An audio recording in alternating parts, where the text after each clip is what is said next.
You are listening to Methods Build What's Next Digital Product Perspectives, presented by Global Logic. At Method, we aim to bridge the gap between technology and humanity for a more seamless digital future. Join us as we uncover insights, best practices, and cutting-edge technologies with top industry leaders that can help you and your organization craft better digital products and experiences. Hey everyone, and welcome to Build What's Next. I'm your host, Carol, a principal and PE lead here at Method. Today, we're diving into the world of EdTech, a sector that has moved far beyond textbooks and into the realm of complex digital ecosystems. Our guest is Travis Bars, the Chief Strategy and Transformation Officer at Discovery Education. Now, if you or your kids have been in a classroom in the last 20 or so years, you likely have heard of them.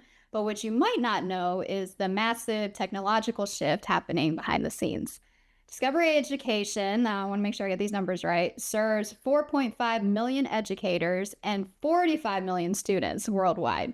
And they're currently navigating one of the most interesting challenges in software, which is how do you take a portfolio of distinct high-growth products and unify them into a cohesive platform without breaking what makes them special. In this episode, we are going to talk about not only that, but their unique model for product teams, the reality of deploying AI in schools, and what it really takes to build a future of learning at scale. So Travis, welcome to the show. Thank you. Appreciate it. Yeah, always happy to talk to you. For our listeners, can you share a little bit more about yourself? Yeah, absolutely. Thanks for having me here. I appreciate that.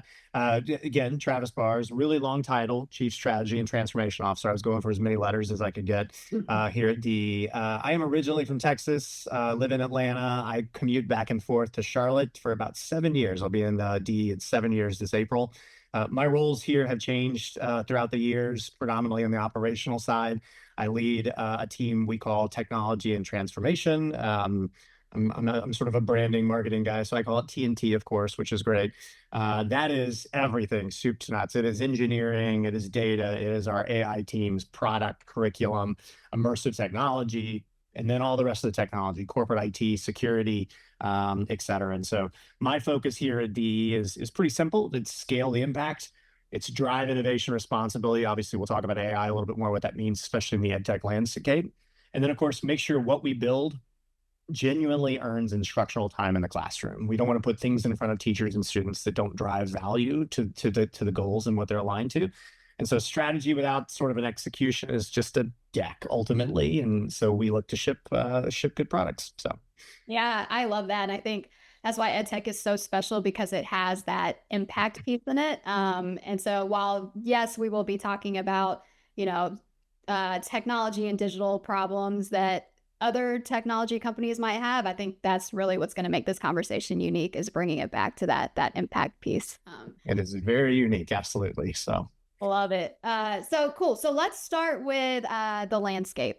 So we are very squarely, I would say, in the post-digital classroom world now, right? Like we have moved past the pandemic era where the mandate was get every student a device. And now that we're here, I'm curious, what is the biggest challenge that you are hearing from school districts asking you to solve today?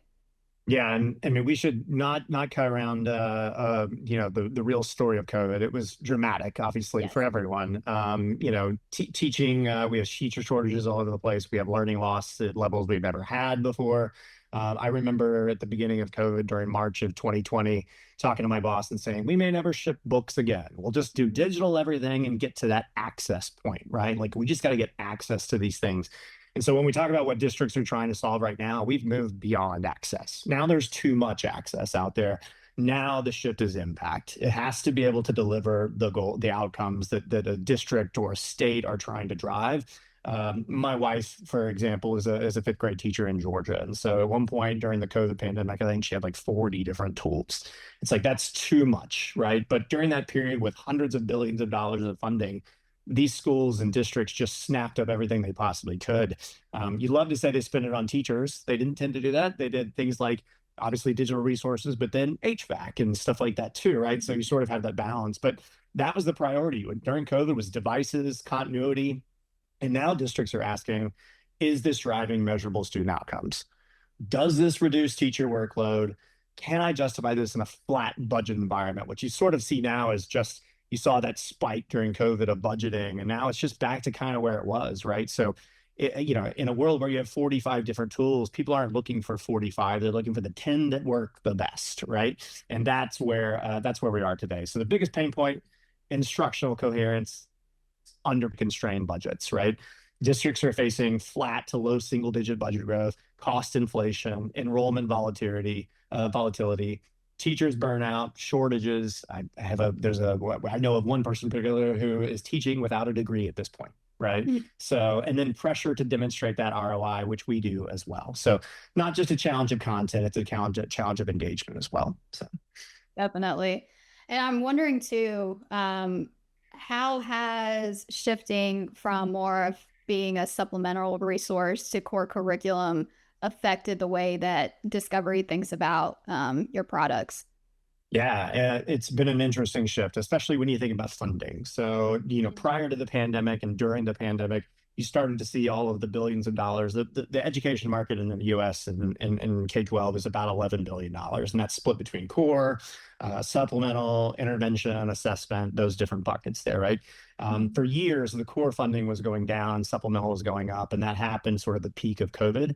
Now that we're sort of flattening and leveling back out, we're right back into core curriculum being funded more. And so maybe just really quick, a quick, description of what core and supplemental are and the differences, right? So core, think about it, the main standards aligned program used to teach a subject for the entire year. So it's adopted at a district or state level. It covers all of the required learning objectives. It sets the pacing and the structure of the daily instruction for the teacher, and it's used by all those students. So it's the backbone of instruction in our educational system. Think about when we grew up with textbooks and big assessments and all that stuff, right? Supplemental, on the other hand, are the things that sort of, well, they're supplemental. They are additional tools that are used alongside the core. The whole goal there is target very specific skills, gaps, enrich skills, and way more flexible to use, cheaper, easier to purchase. They support things like differentiation and intervention. My kid is right here, right now. Here's how you get them to the next stage. They don't replace the core at all. They just enhance it, right? And so it's basically the booster or the support system for instruction, what supplemental are. And so the shift is super real. Districts are consolidating vendors. They're not looking for, again, 45 different tools and 10 different vendors to work with. They're looking for an ecosystem, right? They're looking for one place to go to be able to answer all of these things. And ultimately, DE is about that. We have the ability to offer both core products, supplemental products, and a little bit of everything in between there too. Fewer logins, unified data, integrated assessment and instruction. And then more importantly these days is alignment to state standards, right? If you're a teacher in Georgia in 5th grade, you're looking for science standards, you don't want content that's specific to Tennessee or to Texas or Colorado. You need just the stuff that's relevant to you to teach. So for us, it's not about like pivoting and abandoning an engagement all in all. It's standards alignment, efficacy. It's got to work, right? The stuff's got to work. The data integration can't just be delivering content ultimately. And then how do we get a workflow integration there? How do we get embedded fully in daily instruction? So that's great. And speaking of products and ecosystems, I think another piece that maybe not everyone knows is Discovery Education is a house of brands, right? So you have like DreamBox Learning, Mystery Science, etc. How do you balance those unique value props while unifying them under this cohesive brand and platform? Yeah, it's tough. I think part of it is understanding exactly what they each do. They are very distinct, different products, right? Between Experience, which is sort of our core platform, our flagship offering. That's a cross-curricular tool that has everything from different types of content, instructional strategies built in, assessment built in, formative in there. AI teacher tools we're starting to roll out, which again, I know we'll get to. DreamBox is a math supplemental product. It is beloved in that space. Mystery Science is one of the most beloved science supplemental products in the market. Mystery Science is a teacher-led program, right? So we give free trials to teachers. They're a year long. They use them. They love them, and then they pass them on and they refer them to other teachers. Eventually, a site buys, and eventually a district buys there, right? So it's that referral model that makes it really, really unique. And we have other products too. And so they're all just different. And so I think one of the challenges you do when you acquire a bunch of companies, we've acquired 6 or 7 in the last 4 or 5 years. Sometimes you sort of go down that path of we got to integrate them all like right away, really, really quick. The answer really is like, but they're different and they're intended to be different. You wouldn't buy a Happy Meal and it's a burger and it's like a Frisbee. No, you want fries with that, right? And so, pairing up Mystery Science with experience doesn't really improve either one of the products. So why do we do that? They're distinct pedagogical identities. They have very loyal teacher bases and super different usage motions, right? Enterprise usage versus product like growth. So the balance is all the key. It's preserve the front end magic. It's unify the back end infrastructure, single sign-on, super technical stuff, right? Single sign-on, shared data architecture, cross-product insights. You do want to be able to go somewhere and see everything if you have multiple products there. But teachers need to be able to choose the tools that they trust, right? And so all of those things woven together, super important. Unification shouldn't be about reducing friction necessarily. It's that plus erasing differentiation and just making it a really good use case for teachers and students. So yeah, I mean, we could probably do a whole separate podcast on just go-to-market strategy in general, because we totally could, absolutely. Because you have different buyers too, as well, right? Like you have school systems, sometimes you sell to individual teachers. So that's also really fascinating too. But you started to talk a little bit about like insights, for example. So I want to touch on data for a little bit, because you do have access to a variety of data sources. What are some ways that you're able to use that information to help your end users, whether it's the students or the teachers? Yeah, and so I think this is one of those places where, again, I just referenced it. This is where a lot of the M&A acquisitions and integration stuff start to fail, because you try to just force it all together really, really quick, versus understand that the front end can be totally different than the back end, right? We can have a whole bunch of platforms that are everything is sort of woven together internally, but you have a different experience for them. So it's not necessarily about forcing rapid tech consolidation or disrupting teacher workflows. There are definitely different data models. DreamBox is a very heavy data product. There's an adaptive engine there that when your kid gets logged into a specific level, the engine understands where they are and can move them to whatever next level they need to be. So super, super complex there, right? So the smarter approach to thinking about all of these ultimately is like identity and access layer. It's how do they get logged in, right? It's a unified login, roster sync. I mean, think about it, the way you're enabling these, if it's a per student product, you have 26 kids in an elementary classroom, depending on where you happen to be. And then you've got that across 6 or 7 classes in a grade. And then you've got 5 or 6 grades, and you do that across the 130,000 schools across the US. It gets really complicated. So that sync of all the rosters is really important. And then, of course, you have to integrate to the LMS itself, Canvas, Schoology, Google Classroom. So to sort of start there at the identity access layer, that's really important. And then from there, it's interoperability. It's like, if you have 4 students that are using 4 different DE products, that's not 4 different student IDs. That's one student ID. And so you have to have one tool or one system in the background that aligns and make sure that you can connect the dots across all the different products, shared dashboards, cross-product analytics. Teachers want to be able to see, and districts want to be able to see, how is Timmy doing in math today?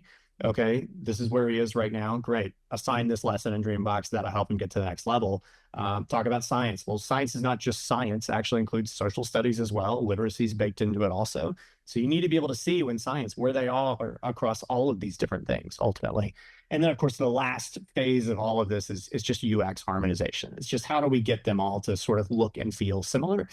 Again, all of these products have different feels and the experiences are completely different intentionally, but you do want them to look like one company, right? You do definitely want to get to that. So absolutely. And I think one thing looking from the outside in, people might take for granted is that tech part of ed tech. Like there's a lot to solve there behind the scenes to make the user experience seamless, everything you just talked about, and also to be able to show that ROI that the administrators are looking for too. So, so we've talked a little bit about like the technology side of bringing products together, but I also want to talk a little bit about the internal ways of working. So one thing that's really unique at Discovery that I was really interested in is, when we typically talk about product, we talk about 3 legs of the stool, right? So product management, engineering, and design.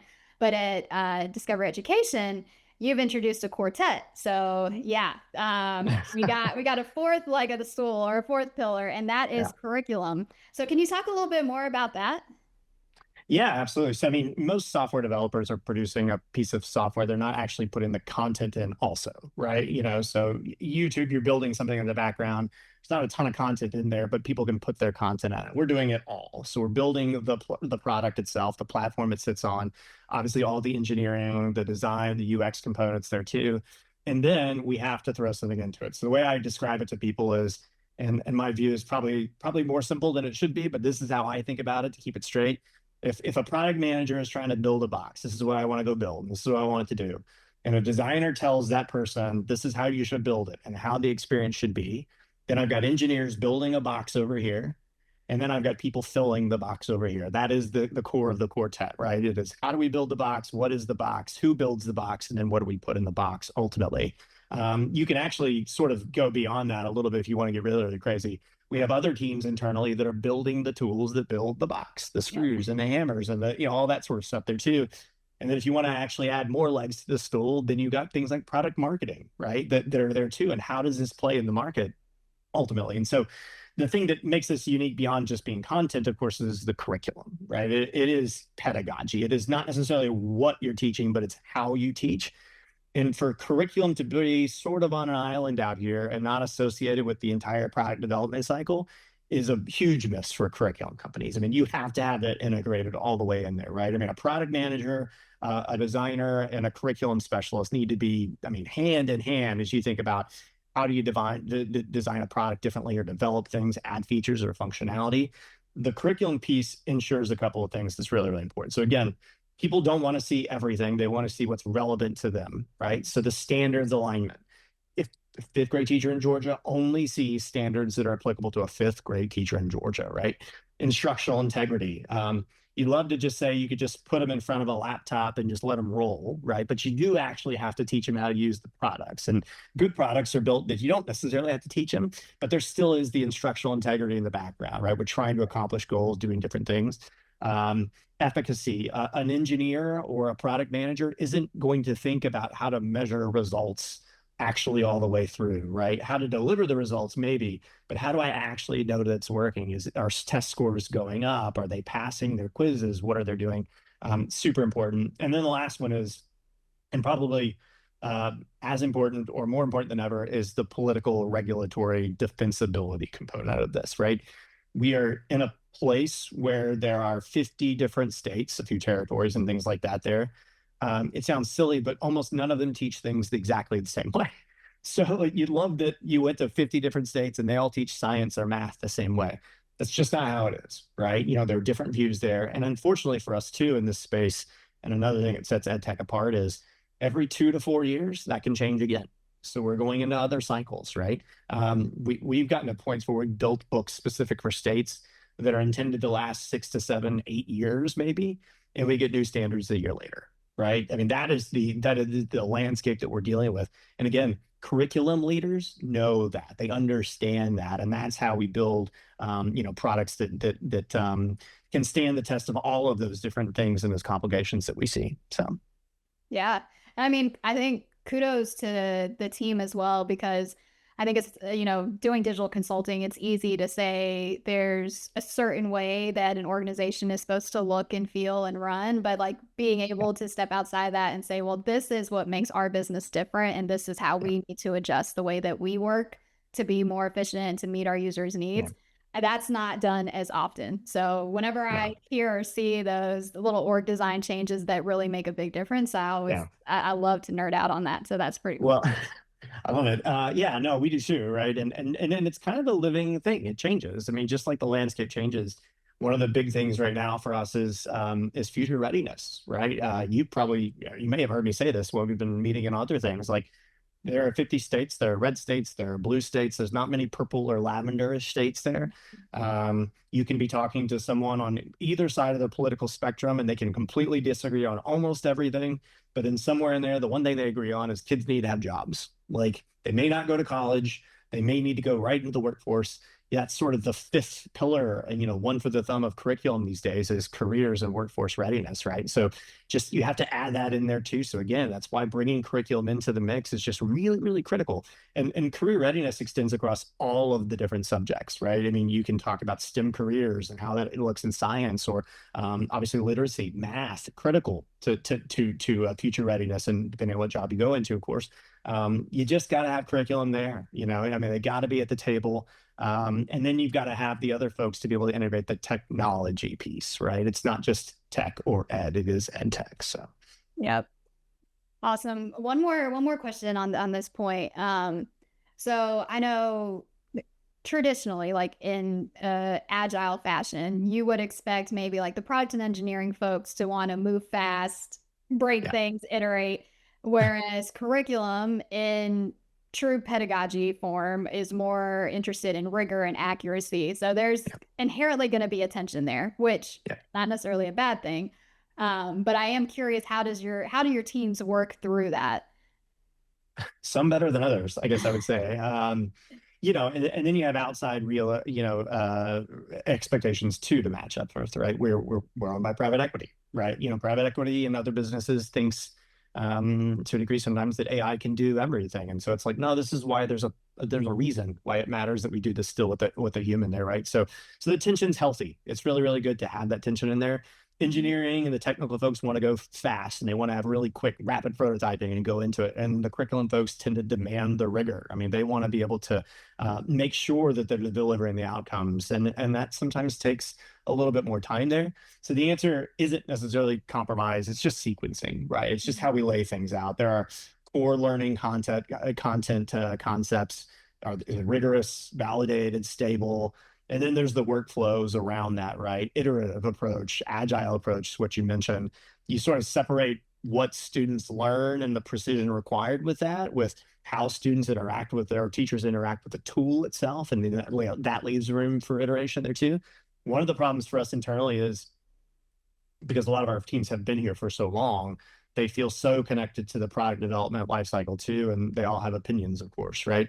And so for us, governance has been super critical. So rolling out models like Bain's Rapid, or we have a DAISY model, and modified RACI effectively implemented too. So help really clarify the decision rights and prevent all that paralysis, right? We had to get to a place where we had a whole bunch of people making decisions about things and really nail down specifically, no, you're the person, right? And they'll know, and then they'll be informed, et cetera, along the way. And so systems like that, processes like that, and of course the tooling in the background supports it, have just improved, obviously, all the uptick and all the development we're doing, but the coordination and has relieved some of that tension between the teams. So yeah. And I mean, I think the type of decision being made probably depends on which of these frameworks you end up leaning on. I know one we've talked about too is like giving the teams as much autonomy as possible where it makes sense. So the whole like one-way door, two-way door situation. So if it's a two-way door where the decision is reversible, like try to let the teams work through it themselves. If it's something that is, one-way door, really hard to come back from, okay, let's elevate it. Let's talk through it more at a leadership level. So And I do think the size and the structure of the teams matters too, right? We've had historically really large teams, as you've seen, in different buckets and areas. And, there's that whole Amazon 2-pizza team model, right? It's a small, agile team. But for us, that quartet is that team, right? There's quartet leadership within each one of those. It's not great if we have to have people within the pod structure go outside to make decisions. Like, they need to be able to make decisions within that structure. And so again, the models are just critical to be able to do that. So that's great.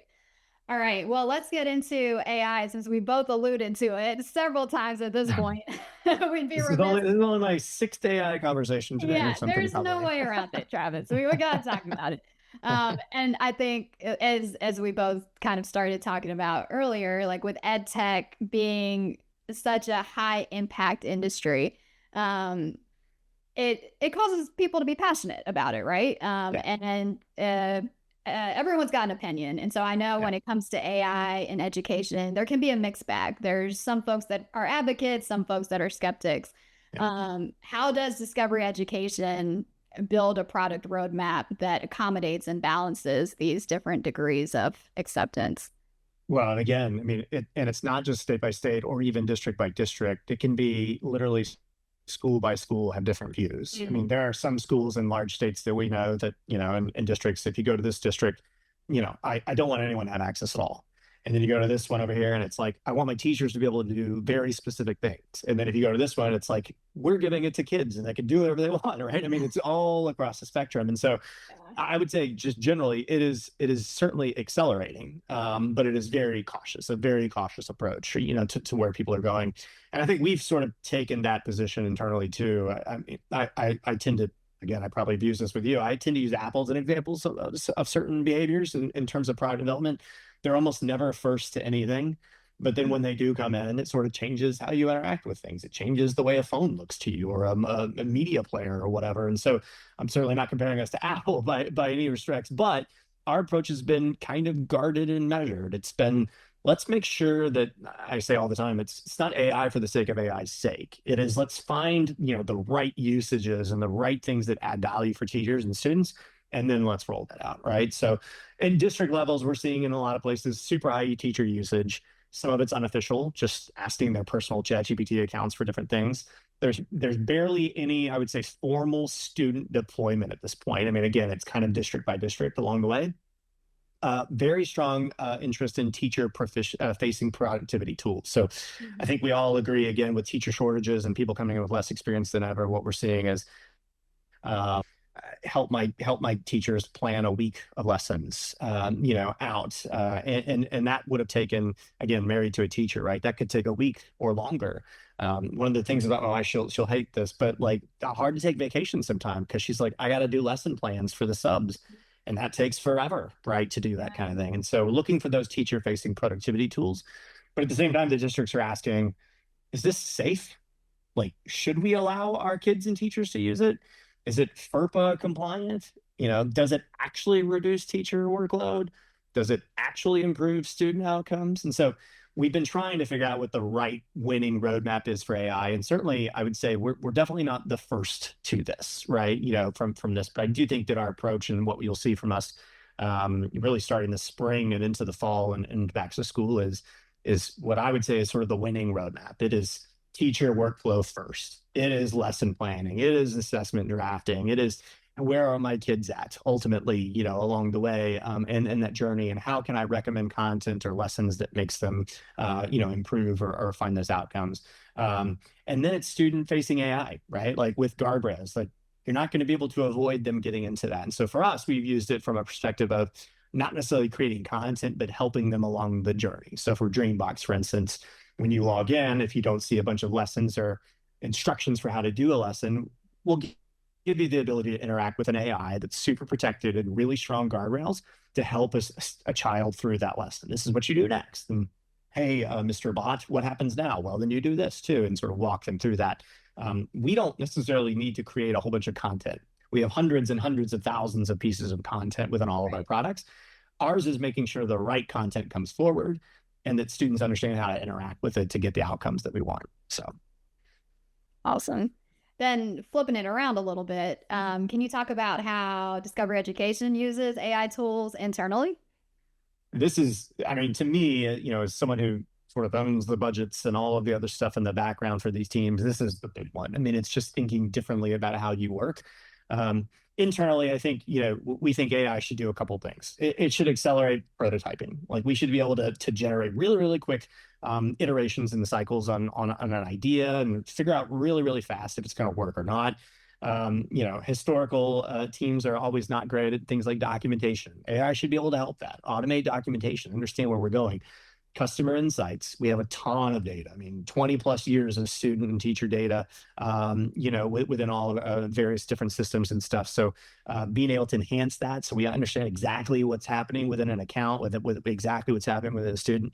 And then, of course, for our perspective too, like the go-to-market personalization of it. I mean, ultimately, it's like what are our users we're interacting with, and how can we fix that too? And we can do that internally. So, there's some pretty high leverage use cases too for some of the non-technical sides, things like sales enablement. Obviously, train your sales reps, get them rolling, on that path. Creating RFPs, contract language. Obviously, that's pretty significant. Support tickets, triage along the way. And then, of course, back to the rest of my world here, curriculum drafting assistance, right? I mean, we should be able to import or ingest state standards or district standards into a system that at least spits out a draft, way quicker than having a team of writers in a room just iterating on different things. So, these are the types of things we're seeing. Our engineers are, I would say, definitely ahead of the curve, certainly internally on this. I mean, we're using Claude Claude Code, Claude Cowork for multiple different things. It seems like every other day I get someone coming to me and saying, look what I did in Claude, right? Our general counsel sent a note to us earlier this week. She's like, I built 4 apps in Claude this weekend. And it's like, oh, geez, right? So that's kind of where we're going down that road, right? But the governance matters, and the hygiene of the data matters, and privacy controls. I mean, that's the next stage of this too, is beyond just the internal productivity use cases. That is, how do you answer how my data is being used, right? Ultimately. And so that's one of the barriers that we're sort of answering on the external side too. So, yeah. Yep. And I will say, I know when we first started working with y'all, we did what we call a modern product assessment, which, it's a self-assessment that tracks the team's ways of working through SDLC. AI was one of the focus areas, and the sentiment score for AI internally was quite high, which we don't always see. So that's a good sign. It's a journey, right? I mean, I know we talked about this when we went through the exercise. Like I think we're probably not different than any company at this period of time. Like, you have these phases, right? The first phase is, this is going to take my job. Right? Like, they're just going to replace me ultimately. And I think, that's probably where we started along the way. And it certainly depends on the different functional group. The now phase that we're in is, I don't even know what it can do, right? Like, how can it help me? And so the enablement piece and just making sure they understand you could do this instead. Like, you don't have to read that contract anymore. I know you love to, but you don't. You could just shove this thing in there and have it suggest ranges. You could build a custom GPT or an agent or whatever along that says, these are our contracting standards, and it just does the work for you, right? Building quotes for sales reps. I mean, all these different things. So we've definitely shifted the paradigm, but yeah, I am pleased that we've made that journey, because early on it was a little sketchy, but I think when we got you guys involved, it picked up better than it did before. So, yeah. Well, I'm glad, because we really enjoy working with your teams. Just to close out this section, with everything moving so fast in AI and Gen I, I'm curious, what's your take on where do you think it's going to take EdTech in the next 3 to 5 years? Yeah, so I have this dream a little bit, and everyone tells me I'm crazy about this. But one of our character's names is Disco, and so I have this dream of sort of a disco clippy situation, right, where a teacher or a student can access and interact with this thing within the product. And in a teacher's case, it can be, tell me exactly where my kids are, create an assessment, lesson plans, whatever. For students, I want the interface to look cool and like me and what I want. And so I think first big shift is just hyper personalization. I mean, it is just at scale, super adaptive pathways. They're not just novel things, they are actual expectations. Like, when I log in, I understand that you have it built to look a certain way, but when I log in, I see only the things I want and only the things I need at that right exact moment. And that's a student or a teacher or a district admin, right? Somebody that's going into our admin portal. They only want to see their things. And so I think hyper personalization is sort of one of the real keys there, right? Teacher assistants and bots, back to Disco Clippy a little bit. They are out there already. We have a little bit of a version on ours. But if you think about, even on our side, the different types of use cases for a teacher, for us, it is, of course, create lesson plans. It is, of course, make sub plans. It is, of course, tell me where all of my kids are in all the different subjects. For us, because we're believers, real big believers in the careers and workforce development space, we have a program called Career Connect. It's another thing. Well, hey, I'm teaching meteorology this week. Do you have any meteorologists that we could speak to? Cool, let's connect you through a Career Connect. And now, great, we booked it. We put it on your calendar. I mean, there are so many different ways in there to sort of interweave all of the different things that all of our products and services can do. But having an automated, personalized approach, from that, is just really cool. And I think there's a lot of different, really good use cases for that there too.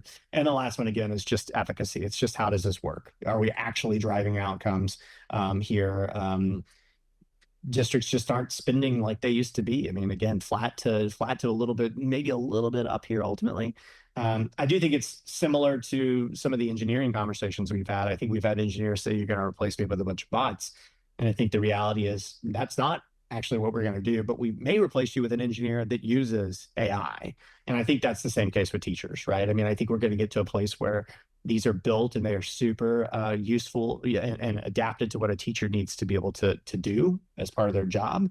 And teachers that use AI are just going to be more effective. I mean, they're going to be more effective. All of those work-life balance things kind of can start to go away.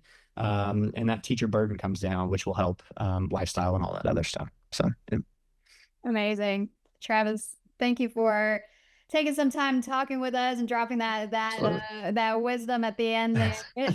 Is there any other closing remarks that you wanted to share with our listeners? I mean, I would just say, again, the market is interesting. Our daughter is out of K-12 now, but I mean, it's a really tough environment. I mean, I'd say for the teachers specifically, it's a really tough environment. What we're throwing at them, the different types of expectations we have for them are pretty wild. And so I'd say to all the parents out there of kids, be sensitive. Your teachers are going through some stuff. Your kids are going through stuff too, right? And so we're trying to figure out, it's not just engagement or anything like that or efficacy. We got to have both, right? It's got to be able to drive outcomes ultimately. The vendor consolidation is real, trying to make sure that we get integrated platforms. But again, at the end of the day, it still always comes back to curriculum integrity. And I think DE, above everything else, has been known for high quality instructional content, period. That above how good our tech is or anything else. Our teachers love to use our products. And to continue to put types of content out there that drive those outcomes that people want to see is something that we'll just continue to do. So. Awesome. Yeah. I mean, so just a couple of things that I've heard that really resonated with me is the story behind impact and efficacy and how it always has to come back to that. And I think also a really interesting piece here is like a little bit of friction is a good thing. It helps teams work through the hard problems. And like, if you're not having those types of conversations, then you're probably just ignoring the hard problems to be honest. So I love that the team is open to that. And then also finally bring back Clippy. Bring back Clippy. I mean, come on, maybe not an actual paper clip, but Disco's pretty cute. So maybe we'll do something like that. So I love it. Well, again, Travis, thanks for joining and thank you everyone for listening, and we'll catch y'all next time on Build What's Next. Thank you for joining us on Build What's Next, Digital Product Perspectives. If you would like to know more about how Method can partner with you and your organization, you can find more information at method.com. Also, don't forget to follow us on social and be sure to check out our monthly Tech Talks. You can find those on our website. And finally, make sure to subscribe to the podcast so you don't miss out on any future episodes. We'll see you next time.